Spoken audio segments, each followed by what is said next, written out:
Welcome to Relationship Real Talk, Live the Life's podcast. For over 20 years, we've been dedicated to strengthening marriages and families through relationship education. Our core goals are to reduce the Florida divorce rate by 50% by 2029, to increase the marriage rate, and reduce teen pregnancy and out-of-wedlock births. For more information about us, you can visit us at livethelife.org. Hello, everybody. Welcome back. We want to welcome Becky Graves to our show. Becky is the executive director of Haiti Awake, which is an organization that has a goal to create an awakening of Haitian Christians throughout community development, economic development, and church ministry development. She has traveled to Haiti over 40 times and worked with many short-term teams made up of team members from across the United States. Welcome to the show. How you doing? Hey, welcome. All right. Happy Monday, you guys. Happy Thank Monday. you. Is this the Thanks for having first me on the Monday? show. I'm so honored to be here and so excited to get a chance to get to know you and chat about some things. Oh, we're honored to have you on the show. We are also so excited. And so, Becky, as we are getting to know you a little bit, can you share a little bit about what Haiti Awake is and what motivated you to get basically involved with it and just going to Haiti and all that kind of stuff? Sure. So my story starts in March of 2012. So coming up on 10 years. Oh, wow. Yeah, it's hard. Oh, goodness, time goes by so quickly. But my husband, in 2011, he had like a vision of our family taking a family mission trip. And we had 3 little boys at the time. They were roughly 9, I think 11 and 13. And when he mentioned Haiti, I was like, no way. Like, no way. Have you heard all the bad things about Haiti? But over the course of the next few months prior to our trip there in March of 2012, God was really working in my heart.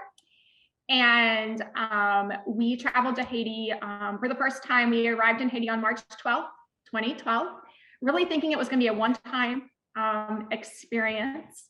And that one trip turned into another and another and another, as for a little over 2 years, 2.5 years, I was volunteering with the organization we had traveled with.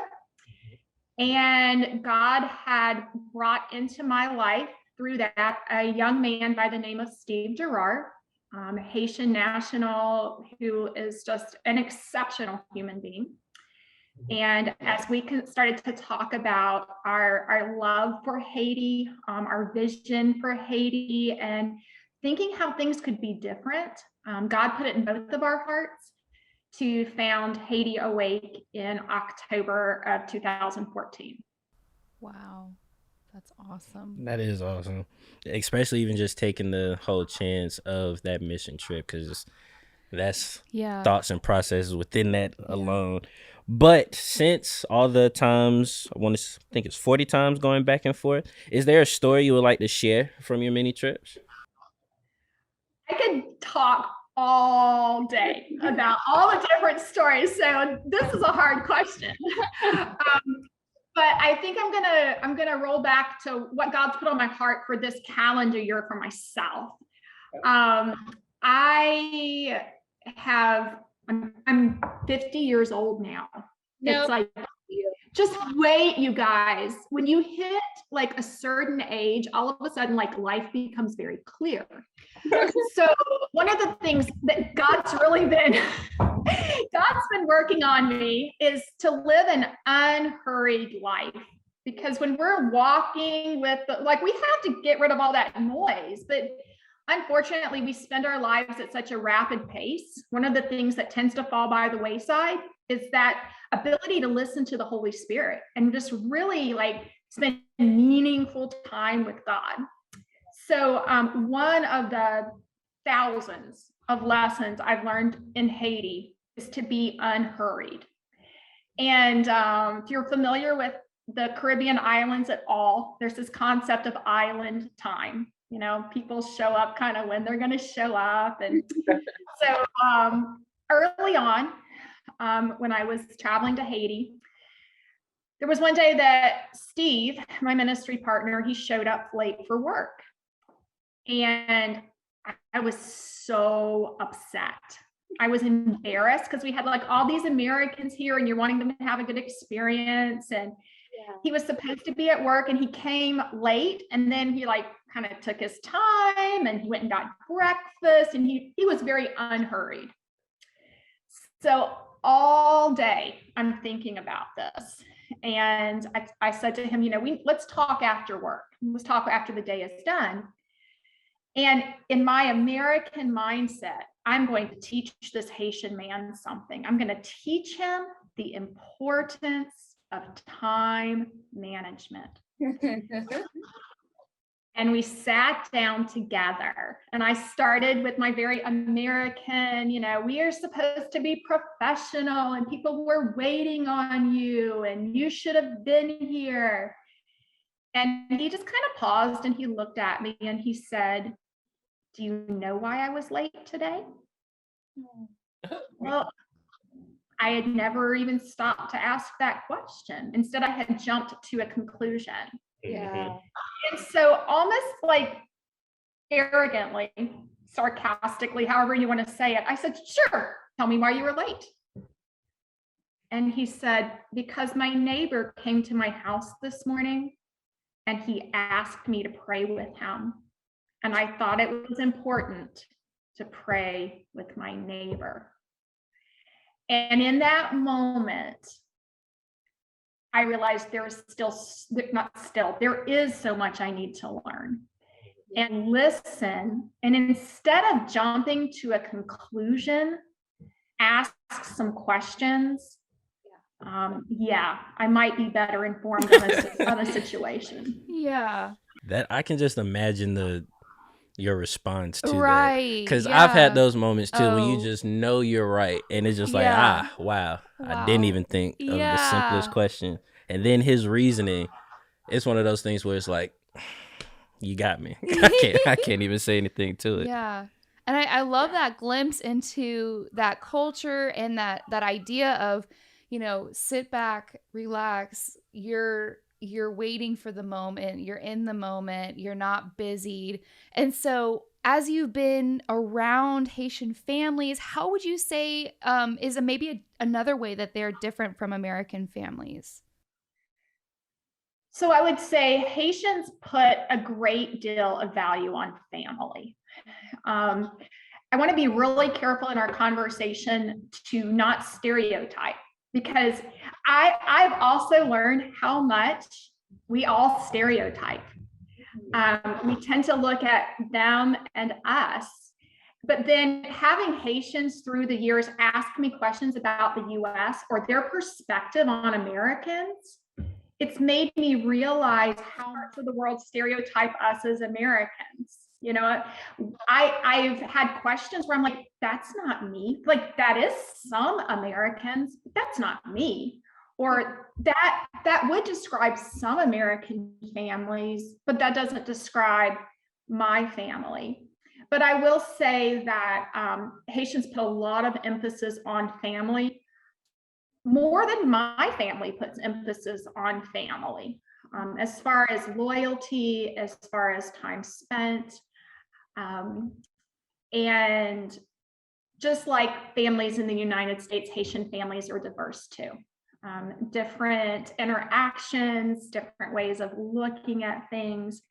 But I think the family loyalty component, for example, my husband's brother, hopefully he won't listen to this podcast. Back in the early days of our marriage, he was always giving us the phone call. He needed money.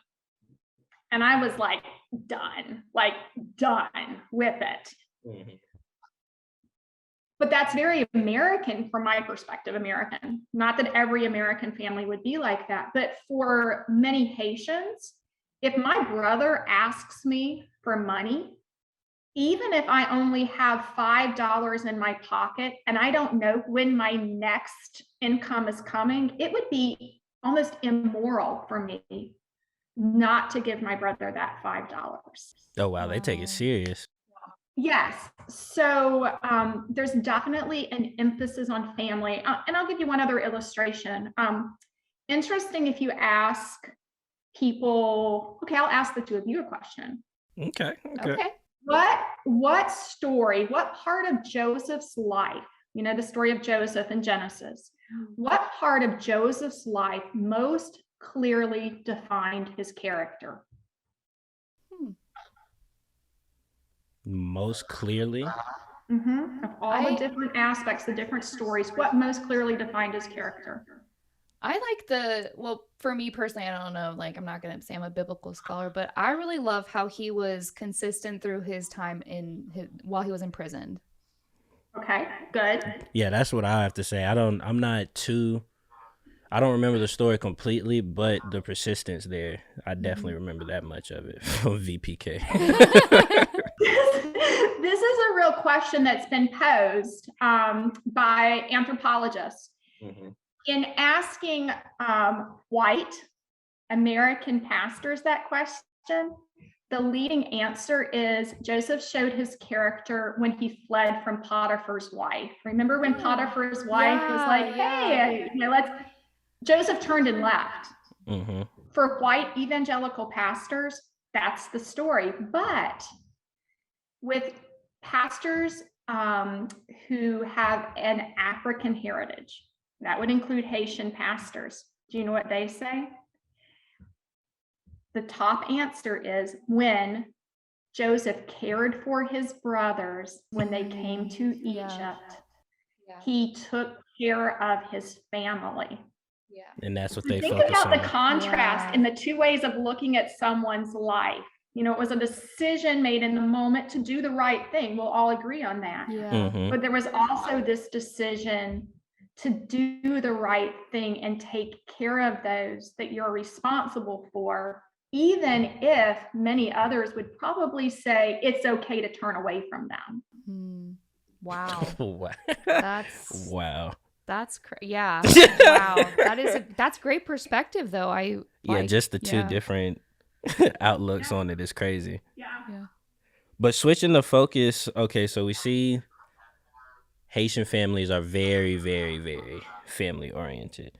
So when it comes to focusing more on marriage and that side of things, how do you compare the marriage culture there to American culture? Okay, so that's it's another, we want to be careful not to stereotype, but it's been my experience. Again, I'm gonna back things up a little bit. One of the things Haiti has taught me, combined with my experiences here in the United States, is that poverty is poverty. Poverty mars communities in a way that it transcends culture, it transcends race, it transcends ethnicity. Poverty impacts people in significant ways. When it comes to divorce and marriage in Haiti, one of the things, and again, I work with a specific segment of the population in Haiti, some of the more economically challenged areas. One of the things we see there that formal marriage is not as common. Okay, wow. You're not going to be divorced if you've never had a formal marriage in the first place. Yeah. And one of the challenges in Haiti, and I will call it a challenge, and I will argue with people on this one, is in Haiti, it's very expensive to get married. Getting what you need together, what is culturally expected of you to get married, it's a big affair.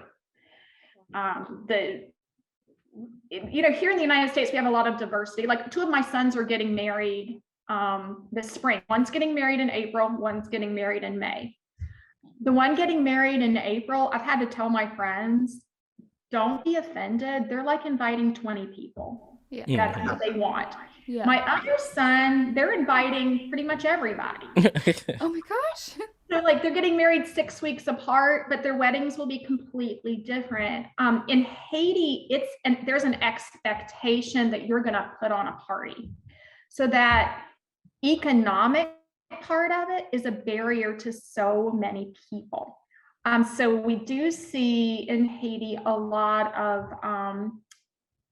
and it's not, I'm not using this as a legal term, but like common law marriage, where you see people that have been living together for years, maybe they have children together, but they don't have a marriage license. They've never made a formal commitment of any kind. But also in Haiti, it's not unusual for a man to have had a number of relationships.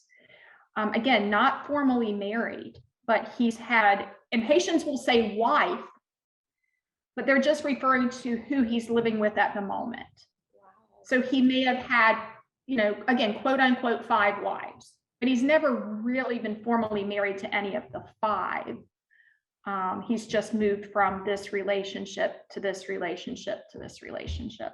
That's so interesting. Wow. And can you talk to how you've seen that impact the culture or the community around where you are specifically, having that committed, non-committed, this one man having 5 wives, how has that impacted the community? It's devastating. It's absolutely devastating. And it's, again, like poverty is poverty. We see the same patterns here in the United States. The family structure is the bedrock of society. We know that as Christians, we believe that. I have 2 men that I work with, for example. Their names are Steve and Borb. They are the leaders of our organization. They both grew up in an intact household where their parents were married, committed to each other. They are both such strong men of character. They've both done well for themselves in life. And a lot of that I attribute to the fact that they grew up in a stable home environment. And then the focus on poverty, because I also feel like in America that brings a lot of different stressors to the marriage, and that's the first step. Once we feel stressed or feel hurt, that's when the bad habits start coming out and things of that nature.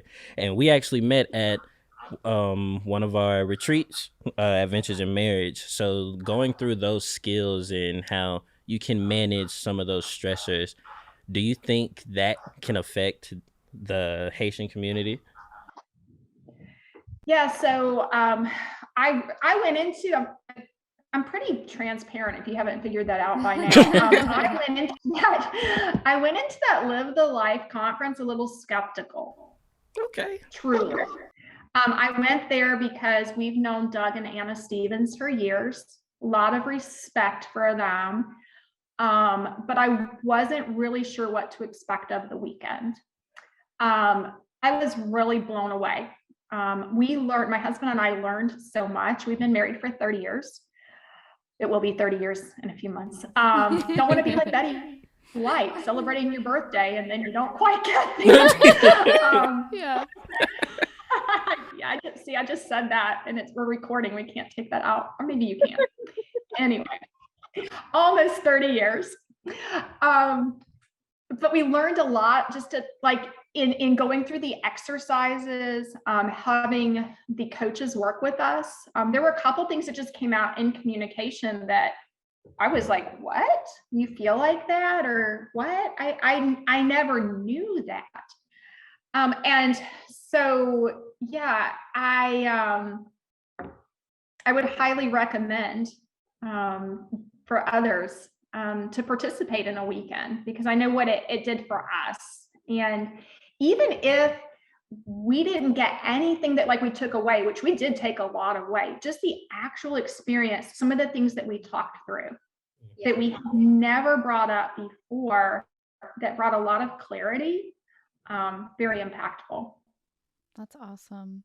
And so I'm actually really excited too, because our office in South Florida, we're going to be working with a lot of Haitian churches, and we're actually translating right now our Adventures in Marriage workbook into Haitian. So maybe, I mean, I'm excited to see what we can do in the future with that. And like, even just like having that wishes, hopes, and dreams of like, you know what, maybe one day Adventures in Marriage will be in every language and, you know, all around the world. And that could be so awesome just because, you know, everything that you're saying is so true, that the family is really the rock that everything else needs to be built upon. And if we don't have those stable families, and if the families that we do have don't even know where they stand, they don't have that solid foundation, it's so hard for children to thrive, for the people in the relationship to thrive.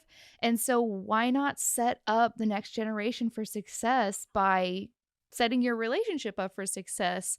So I mean, even just all the stuff that you guys are doing down there in Haiti is just amazing. And so for whoever's listening today, how could someone get more involved with Haiti Awake? So I always tell people what I think the first step is, and it's almost cliched, like follow our social media. Yeah. We have a young guy. And I say a young guy. I've been working there for almost 10 years. He's not so young anymore.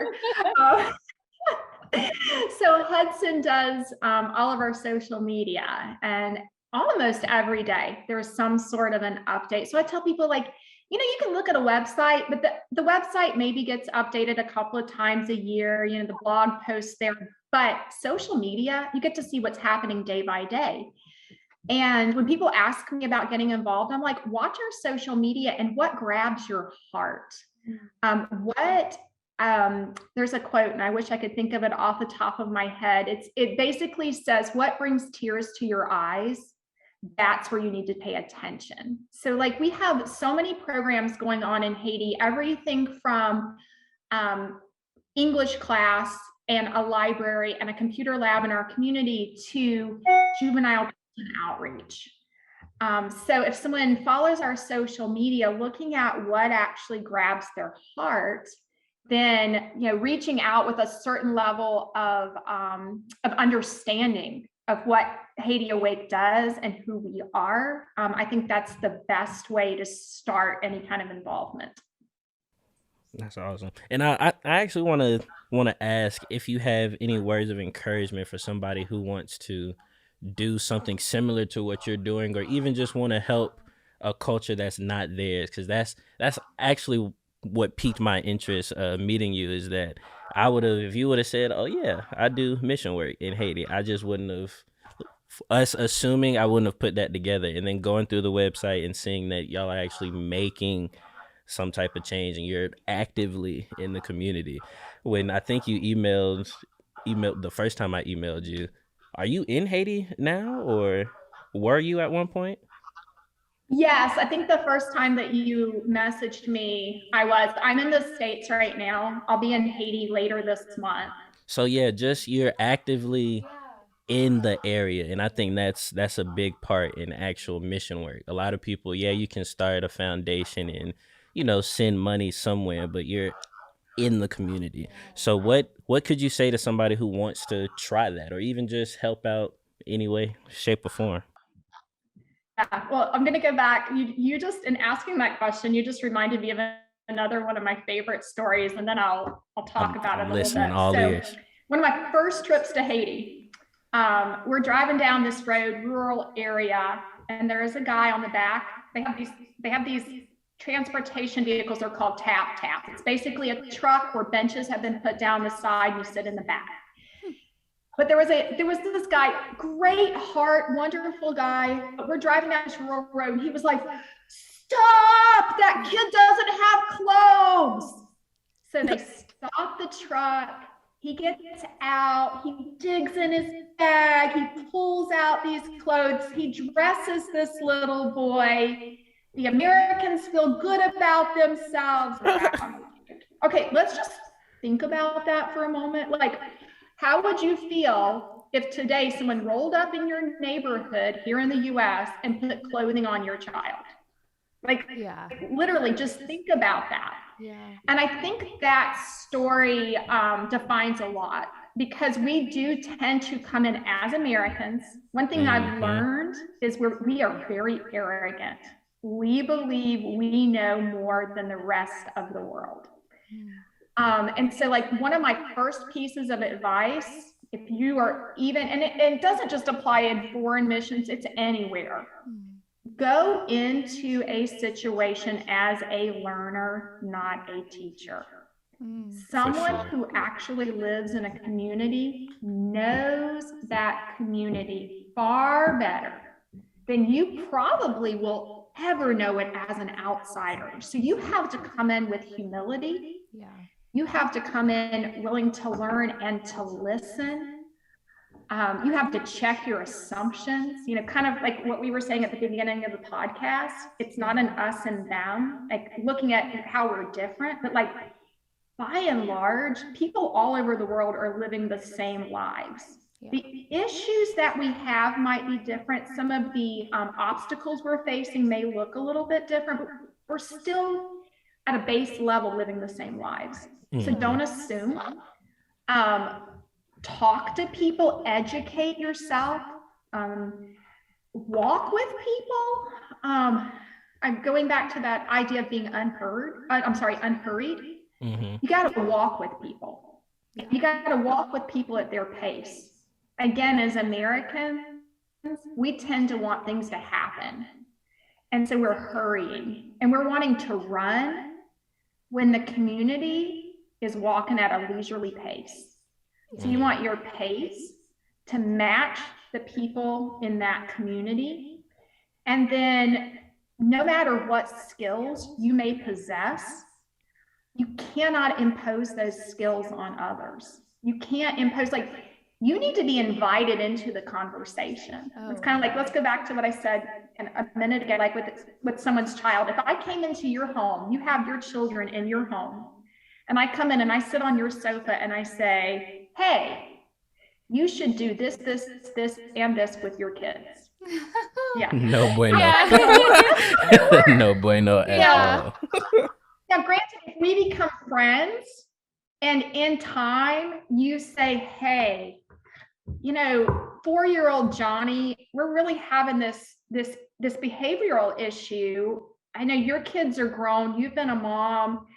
What do you think? Like, do you have any advice for me? You're going to be ready to hear that because you asked the question, but not because I came into your home. I came into your place and told you how you were supposed to be living your life.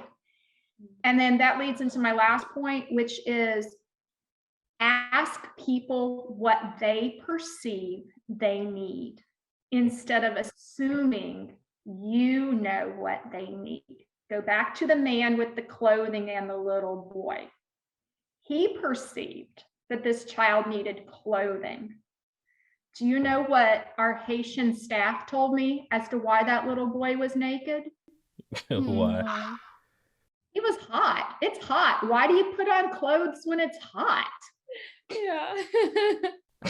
I wasn't expecting the simplicity of that answer at all. So you have to ask the question. You have to ask the question. Ask the people who are there.